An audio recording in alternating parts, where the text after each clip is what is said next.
Rytíř 7 království nám naservíroval další epizody a já po konci té 4. usoudil, že to spojím do jednoho videa. Za prvý ty díly jsou fakt neskutečně krátký a za druhý krásně to na sebe navazuje a fungují spolu skvěle jako celek. Pojďme si tedy obě epizody dneska shrnout a zhodnotit. 4. epizoda začne hezky v lochu, kde Dunk skončil po událostech, co se staly v minulém díle a je zde silně uražený na Egga, že mu neřekl o svém původu. Na následující radě, kde se rozhoduje o osudu Dunka, Arion zas využije co se dá a vytáhne starou tradici Trial of Seven, kde se utkají dvě skupiny rytířů po 7. Dunk nemá jinou možnost než souhlasit, ale má jeden malý problém. Kdo bude sakra na jeho straně? Dunk obchází tábor a dává dohromady fakt zajímavou sebranku bojovníků a když už má skoro plný počet, tak v den D přijde ještě další rána a jeden z nich ho zradí, změní tábory a Dunk je najednou 2 lidi v mínusu. Pak ale přijde ten zlom. Pasování na rytíře, Dunkův proslov diváků, to mělo neskutečnou atmosféru a opět herecký výkony na 1. Ale co přišlo potom, to byl teprve pořádnej pík. Baelor Targaryen přijíždí na scénu a zahlásí, že bude bojovat za Dunka proti jeho vlastní rodině. A ty kráso, potom co začala hrát ta ikonická znělka, co všichni známe, wow, husí kůže všude. Za mě zatím nejlepší scéna z celého seriálu a v tu chvíli je to konečně 7-7 a boj může začít. Vynikající zakončení, kterýmu bych dal díky tak silnému finále krásných 9 bodů z 10. No a po tomhle totálním píku jsem se tento týden nemohl dočkat, až uvidím tu slibovanou řežbu. Když už to vypadalo, že se jde na věc, tak v tu ránu se přesouváme do Dunkovo dětství v Královo přístavišti a upřímně, já nevím, máme jen 6 dílů, stopáž je ubohých 30 minut a my se v tuhle chvíli vracíme do minulosti. Trochu mi to přišlo jako ztráta času a natahování, jen aby tam ten souboj nemuseli mít celých 20 minut. A bohužel to tak i bylo, ale k tomu se ještě dostaneme.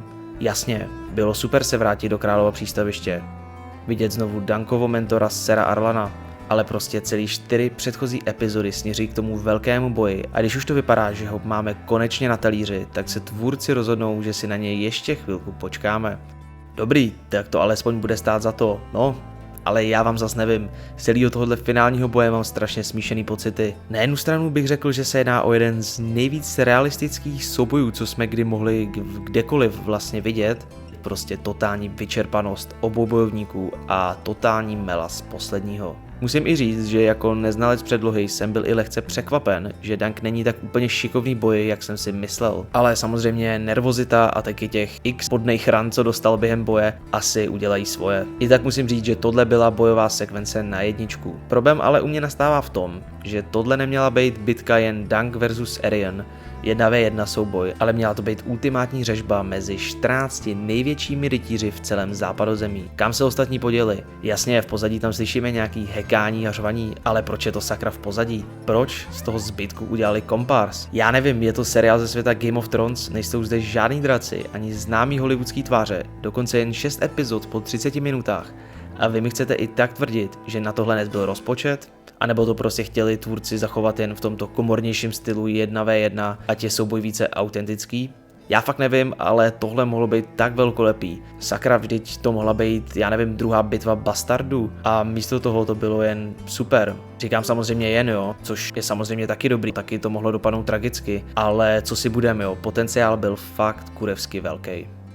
Jo, ale samotný finále, když si po boji Baelor sundá helmu, no, to zabolelo. To byla hodně hořkosladká výhra. Sakra, to byl takovej simpoš, snad jediný normální a rozumný Targaryen široko daleko. Dunk zde lituje všeho, co udělal a uvidíme, jaký následky tato smrt v západozemí přinese. Takže, jak jsem říkal, z tohoto dílu mám strašně smíšený pocity. Nedokázal jsem se nejspíš úplně na 100% na vše naladit, ale i tak to byl za mě super díl. Jen upřímně nechápu až tak silné hodnocení na IMDb, kde to má v současné chvíli 9,8 a mělo to dokonce i chvilku 10 z 10, což je za mě jako masakr. Já sám osobně nevím, jak tento díl ohodnotit, ale dal bych mu něco okolo 7 až 8 z 10, nějak takhle, což stále znamená, že jsem velmi spokojen a těším se na poslední epizodu a jsem jsem sakra hodně zvědav, jak tvůrci celou první sérii zakončí. Stopáž je zas těch 30 minut, tak nečekám nic extra zásadního, spíš asi nějaký rozehraní do další série, ale tak jako stále se furt jedná o finále, tak doufám, že snad nějaký ty karty ještě vytáhnou. No, uvidíme, jak se to celý uzavře.